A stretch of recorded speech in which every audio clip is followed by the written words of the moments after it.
Hello everybody. So today we're going to do the bloomer tutorial. We're going to make these today. I'm going to show you step by step on how to make them. It's pretty easy.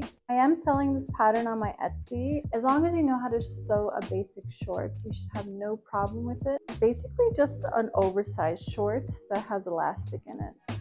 So easy. I did use a French seam to finish the edges because I didn't have the right color for my serger. You can finish it however you want. It doesn't really change the pattern at all. I do like how the French seam looks on the inside though, and it's pretty easy to finish it with a French seam. If you don't know how to do a French seam, there's a lot of tutorials on that too. Look at how cute it is.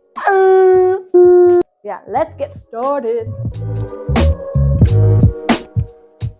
Alrighty, let's get started. Just get your fabric and patterns out and let's go. Part 1. So you're just gonna get your fabric and make sure that you look at your fabric and mark any errors in the fabric or dirty spots. We don't want to regret that later.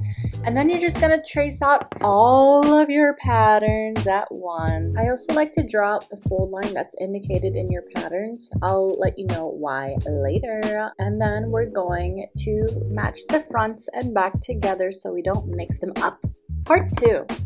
So now, baby boos, we're going to sew the side seam and the crotch seam together, and you can also serge the top and bottom where it's indicated in the pattern. It just makes it easier for later when you're flipping the hems. And then make sure to press it out on your iron. This is so important.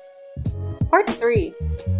So after we're done sewing up the sides and the crotch, we're going to start hemming the shorts. I like to do this before sewing the crotch seam of the shorts because it just makes it easier. And then after, I'm just going to redraw that fold line on the outside of the shorts. So when we do fold the hem over, it's easier to see. So I'm going to fold it just at the fold line indicated on the pattern.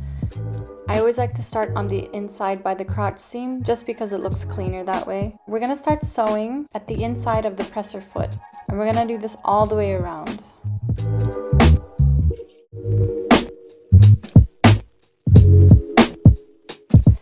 Now it's time to take it to the iron. So your hem might be a little wavy, which is totally fine. And maybe you want to keep it that way. It's totally up to you.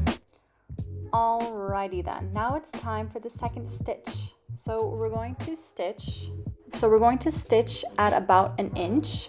This also will depend on how thick your elastic is. Mine's pretty thin, so I did mine at an inch. But if your elastic is thick, you can also sew this at 3/4 of an inch.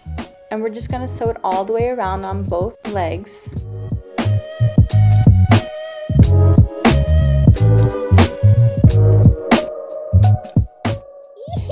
Okay, time to start on the final stitch on the leg hem. So we're going to start on the inside crotch seam as always. This is why we serged the hem, to make it easier to fold in.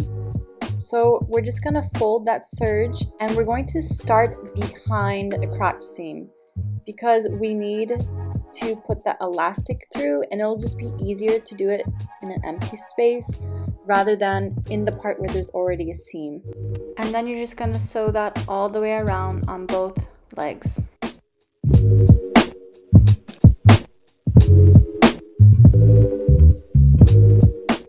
Make sure you leave an opening so we can put the elastic through later.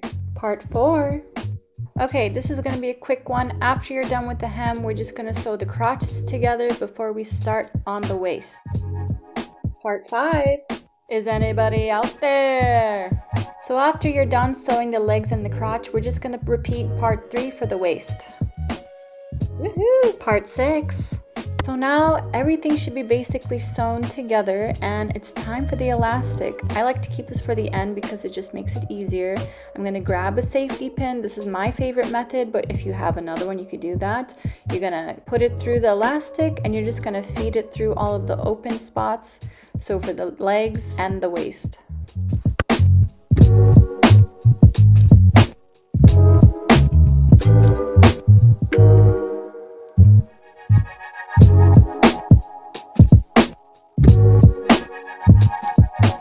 And then when you're done feeding the elastic through, make sure to just sew the openings closed. And there she is in all her beauty. So now you should have a cute little bloomer short. I hope you enjoyed this tutorial. If you can, please like and subscribe. It really does help us. Also, feel free to tag me on Instagram so I can share what you've made.